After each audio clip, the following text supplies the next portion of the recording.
How you doing? I'm Mike Gatty, and welcome to the 743 Patterson Park podcast. So, I love music. I truly do, but I don't like music that most people like.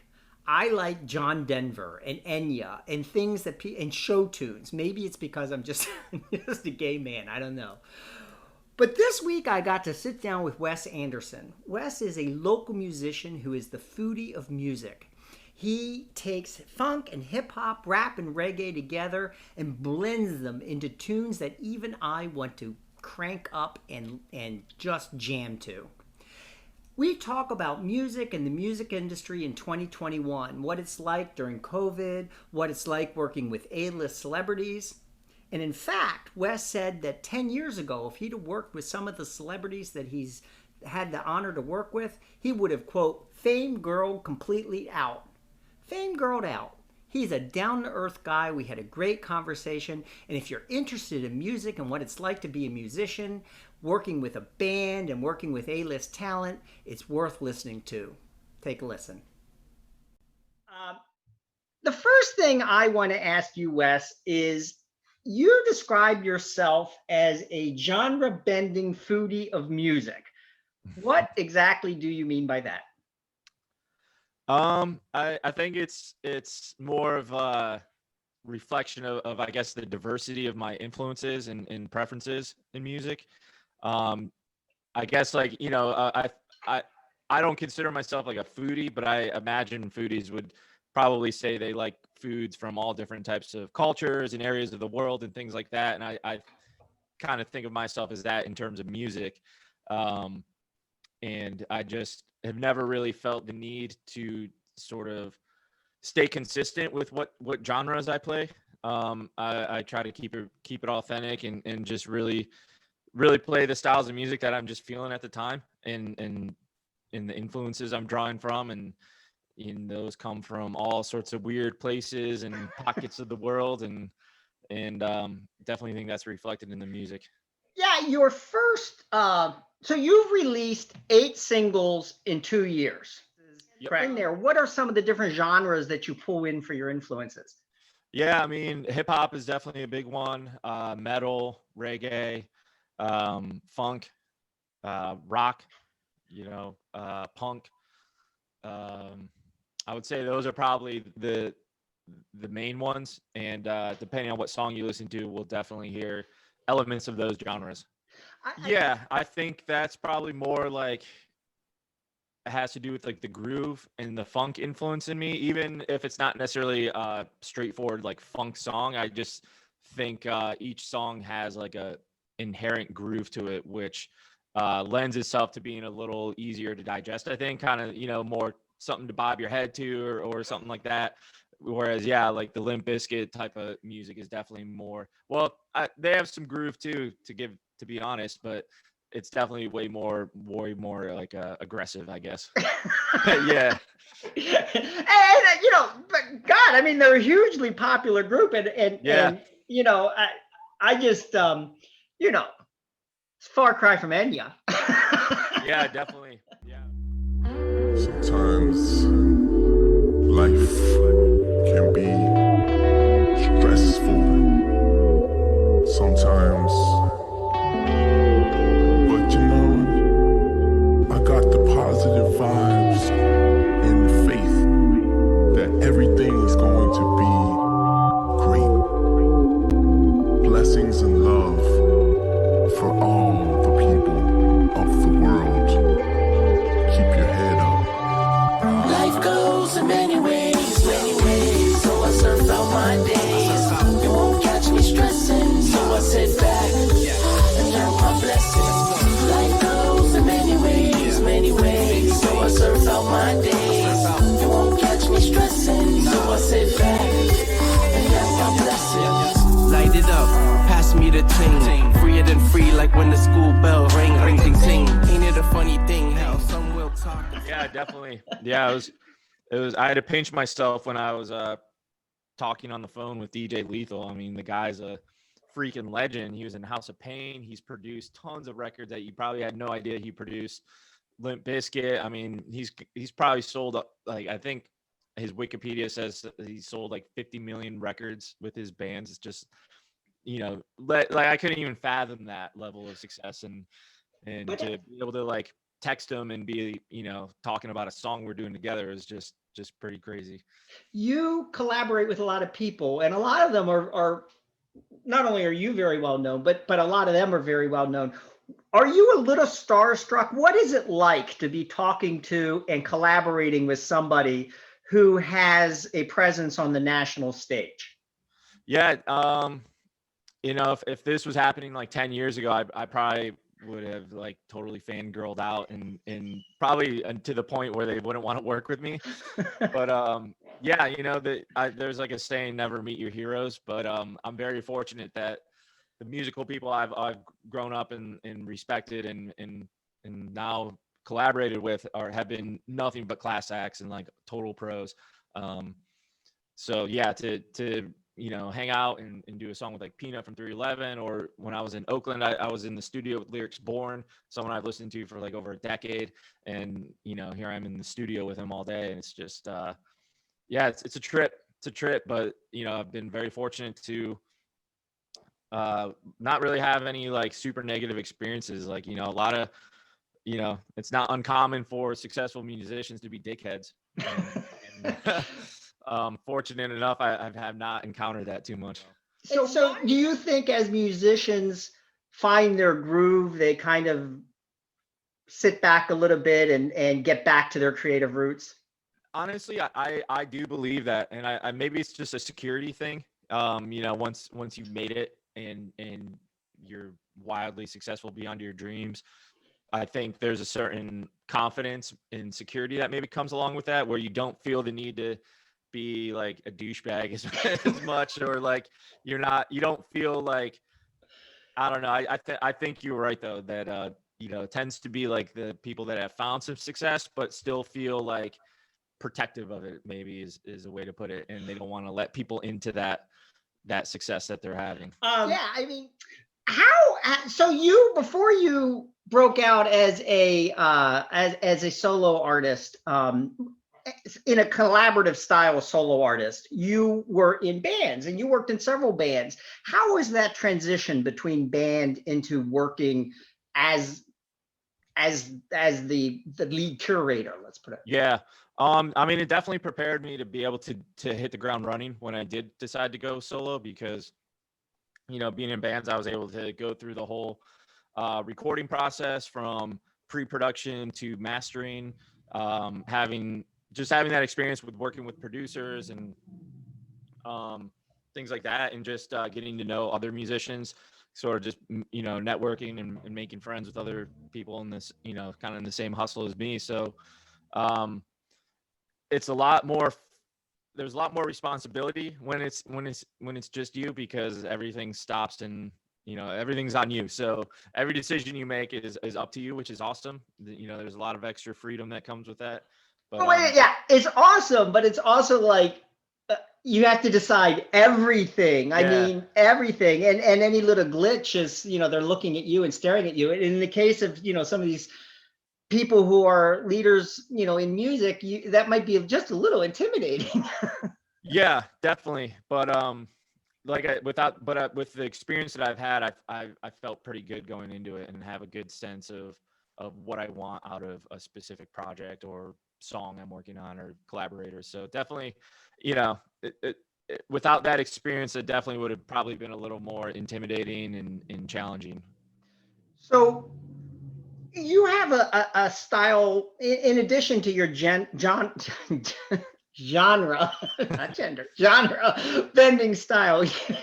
Your style of collaborating for me is somewhat different, and I'm this way with photography. I tend to, and in fact, it's probably the reason why I do this podcast. I love collaboration. I like bringing in people and voices into the mix. A lot of artists though aren't that way. Has it been hard finding other artists who share your mindset and to collaborate with? Yeah, honestly, that's kind of been the biggest challenge, is just getting the vocalists, the featured singers, and that can take a while. So especially I try to work with, very established and successful artists, and sometimes going through managers can be a lot more headache than really needs to be, which is annoying. So definitely try to go straight to the artist if I can. But between getting them excited about an idea or just getting in touch with them in the first place can be a challenge. And then even if they do get on board, finding the time to coordinate when they're going to record, because a lot of these singers are touring musicians on the road a lot, have their own bands and obligations. So maybe not right now. yeah, well, I'm trying to definitely take advantage of that, because all these people are home. So I'm trying to like crank out a bunch of demos as fast as I can and get them off to these people before they hit the road again. So boy, I couldn't have planned that better if I tried. How has COVID-19 changed how you're working right now? And let me lead into this with, once I decided to do a podcast featuring an artist, you're never safe from my little prying eyes, because I start to pull up things and follow you and see try to see what makes you tick. So one of your latest Instagram posts, and I absolutely love this, and I'm going to quote it. At this point in the lockdown, we're playing a bar gig at some dive, carpet-stained sports bar, blasting the big game during my performance, and having some drunk buffoon ask me where the bathroom is while I'm mid-solo doesn't sound that bad. And I love this because it's exactly how I feel. Everyone thinks that, oh, you're on the road, you're working these big events, you're doing this or you're doing that, or you're a musician, you're hanging out with these bands, blah, blah, blah, is oh so glamorous. But how is the glamour factor in this, in reality? For me, pretty non-existent. I've been able to get, I have seen it like a real, I'll just tell you this story. Was it 2 summers ago, summer 2018, when 311 was on their summer tour with the Offspring and Gym Class Heroes? They had it was the Philadelphia show, and that was while I was working on my single One of One, which their 311 bassist was on. My man Wes Anderson in the building. Hey! Peanut on bass. Lyrics born on vocals. I was raised in a single room cabin in the back alley. Single pair of pants, single white female, single parent. Every single night, dinner appeared. Now that's magic, craft, single spread, jam together. That's a jam sandwich. Rules are matter, but damn it, I had talent stretched out and reached forward like a Mr. Fantastic. Fast forward a couple decades, a couple tax brackets is on me, just like a jackrabbit. I'm blasted like a crack addict, hacking like an asthmatic, sitting straight up in my sleep, just like a craftmatic. Can't be us, but go ahead, baby, have at it. Choking a rap, slashing all whack rappers, and I got the golden glow. I'm the last dragon at the Golden Globes. Rapper slash actor slash pastor slash savage. I look good and I travel for years, like a Ralph jacket, y'all cool, but unravel and tear real quick, like fast fashion.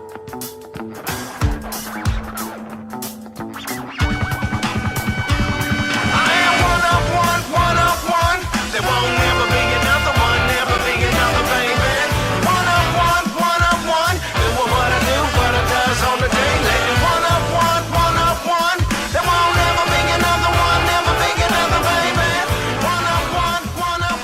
Doing what I do, what I does. I was able to get backstage and meet the band and hang out and chatted with Peanut, their bassist, for my podcast, Meet the Collaborators. And then like when that was over, he was like asked if I had backstage pass for the whole night, because it was only supposed to be before the show, and like he was just like all cool, like follow me, and like got one of his guitar techs to like get me and my friend some backstage passes. And I was just like walking through the tour buses, they had like semi trucks all backed up behind the stage, and like seeing all their road cases with their like logo printed on them. I was just like, I was in heaven. I was like, this is so fucking cool.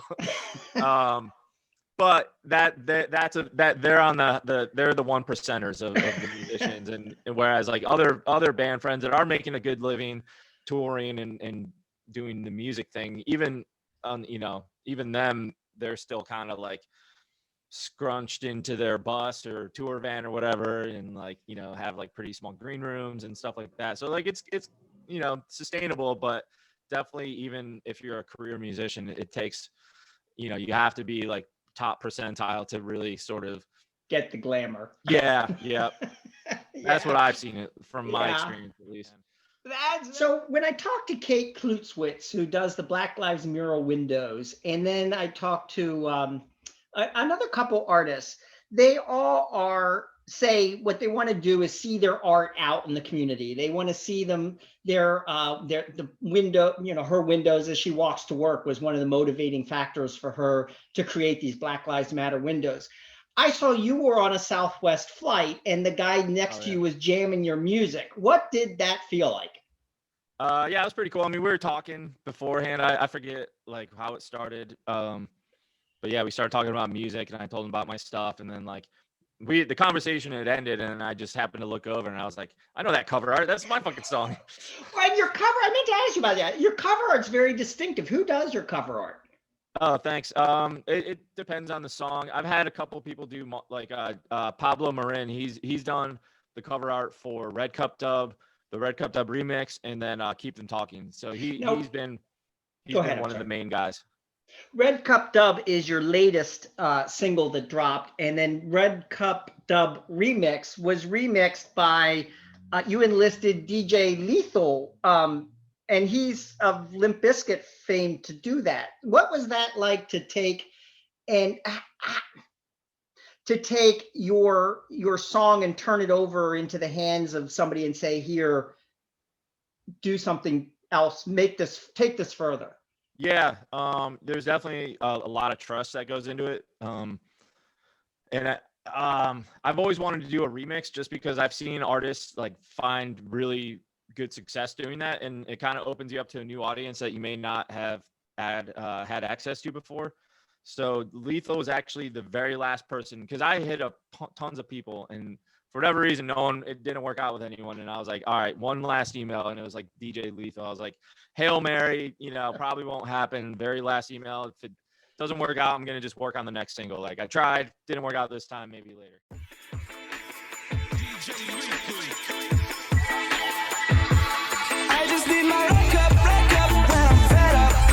It's the only thing that's gonna pick my head up. Never let up. You better get up. Just relax your mind, go and grab a red cup. Walk in the place looking for one thing, one love, one drink. While you at it, roll me up another of those fast flips. I've been working all week and I need me some distractions. A fat ass and some music. I've been losing all the damage, and no, that ain't outlandish when all you do is kill shit. When you throw a party, light the city from your building. I know people ain't ready for what's coming, and I feels it, so I just keep it smoky till I low-key got no feelings. I turn up that something, that shit they get people bumping. I'm trying to go home with something, so give me a running start. I'm trying to get out the dark by going out when it's dark and seeing my fam laughing, drinking, and splitting gauze. I'm trying to see how far we gon' keep this up. How far we'll press our luck before they come and kill us up. I don't like how them boys is moving, yo, they shit be sus. I'm fuck it, I ain't stressing out, I need my red cup. I just need my red cup, when I'm fed up. It's the only thing that's gonna pick my head up. Never let up. You better get up. Just relax your mind, go and grab a red cup. Couldn't ask for more, man, I'm really feeling okay. Chilling on the shore, gotta see the view from the bay. Roll up your fizz now and smoke them away. See them Baltimore, but they bumping in MIA.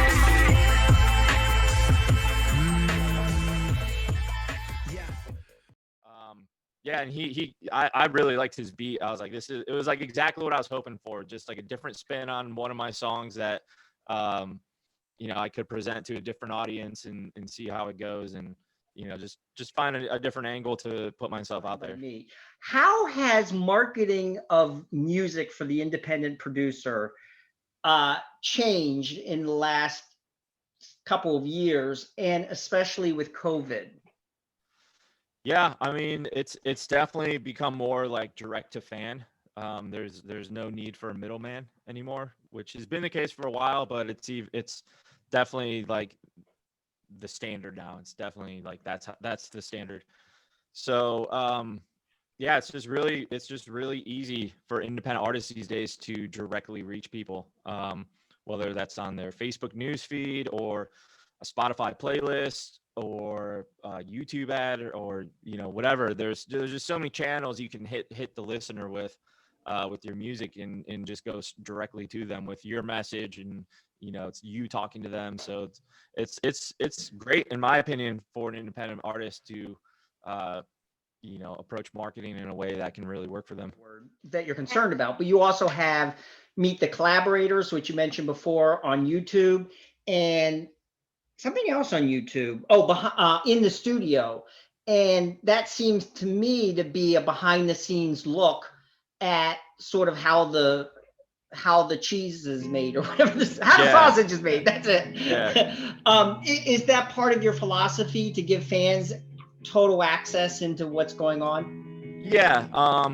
I know some artists prefer to have like a blanket of mystery sort of surrounding what they do, but not me. I love, as a fan, to see all the behind the scenes stuff, the studio footage and stuff like that. So, I just try to put myself like if in the listener, the fan shoes, and ask myself, like, if my favorite band did this, would I enjoy it? And that's just sort of my barometer of what kind of content I put out there. So, it just makes sense with the nature of the artists I work with and the collaborations and different studios I get to record out of, to just really, be mindful of that and try to document it and put it together in a way that, is good enough quality that someone might want to watch it on YouTube or something. Right. Yeah. So I think my favorite one has been with a Maryland guy, actually, Tommy Sickles, who was a drummer of a pretty successful metal band in the early 2000s called Nothing Face. And it's a trip how we know each other, because I was a fan of his band when I was like 14 years old living in Ohio. And I saw them open up at the Toledo Sports Arena. They opened up for Pantera, which was just legendary to see that as a 14-year-old kid. And then fast forward 14 years later, I'm living in Maryland, and I got hired to play guitar for this project that he was a drummer in. So, I'm in his, the first rehearsal was at his house in his basement, and I see all like his Nothing Face, like stickers and shit everywhere. I was like, holy crap, like, can't believe I'm here right now. And then we became friends and just kind of kept in touch, and then got him to do the drums on Mind Quarantine, a single I released last year. And then we did the Meet the Collaborators in the studio when we were done tracking. And like his stories were just so legendary, like, touring with Pantera, partying with Dimebag Darrell, who's one of my favorite guitarists, playing for 50,000 people in Germany, and like just like legendary shit. I was like, man, just keep talking, dude. Like don't stop. Yeah. That's super cool. And that's on your YouTube page? Yep. Yeah, under Meet the Collaborators. So you described, with COVID-19 slamming down, your last major live performance was downtown, the Ice. I'm going to mangle this. The Ice. Frozen Harbor. Frozen Harbor at the pier at the power plant. Power plant. Yeah. Okay. Yeah. Someday I'll get organized. So that was your last big live event. And after that, you found that your studio, you couldn't even go into the studio because you were working with a Baltimore studio to do your music. And with the quarantine, that wasn't happening. So how have you had to adapt? Yeah, so I just finally ripped the Band-Aid off and just got some home recording equipment, which was something I should have done a decade ago. Like, I feel like I'm almost embarrassed to say that, like, I never knew how to record myself at home just until last year, which as a 20 plus year guitarist is kind of shameful, but whatever, whatever works. One of the people I talked to, Cheryl Lawson, who and her son, Aaron Hill, who does Aaron Hill TV, said that COVID we could use COVID to be inspired to learn new things. And they were the first people that I talked to that really expressed that. And then as I was poking through your Meet the Podcast series, one of the guys you interviewed said something very similar. So, I mean, have you been able to use COVID as a sort of regrouping? And Yeah, definitely. Especially with the Meet the Collaborators podcast, because I typically always want to try to do them in person. So I've been able to do them in like pretty cool locations between like dressing rooms and backstages or tour buses or studios. But with COVID, I switched to doing it like a live stream, which resulted in way better reach, more views, organic traffic was up. So like that was sort of like something I never thought of, but because of COVID, I was sort of had to, reimagine how I could do it, and live streaming being booming right now and all that. So that was like a blessing in disguise, I guess. It just transitioned to doing the live streaming format, and I was able to like get my podcast mic and have a better audio quality and all that stuff. So that was a really cool thing for sure. Wes said, I just try to keep it authentic. And I think it's that authenticity about his music that made me like it so much. I encourage you to go on his website, follow it through to YouTube or Spotify, hit his playlist, and jam the music as you head around the neighborhood. I'm going to. Right now, local artists need your help. With live events offline, the only way they have of connecting with their local audience is through their Spotify playlists or YouTube. The other group that needs your help are local chefs. And next week, we're going to talk to Chef Andrew Weinzroll, who's opening a restaurant right in the middle of the pandemic, right next to Patterson Park in the old Life of Riley building. Chef Weinzroll is going to open it with his partner, who is a librarian at the Baltimore Enoch Pratt Libraries. They're going to call it Revisions Books and Bar. It's going to open as soon as March with a soft opening that'll have access to carry out food. So next week, we're going to sit down with Andrew, talk to him about the food scene here in Baltimore, what it's like opening a restaurant in the middle of a pandemic, and anything else that pops into our head. So please join me. We'll see you in 2 weeks.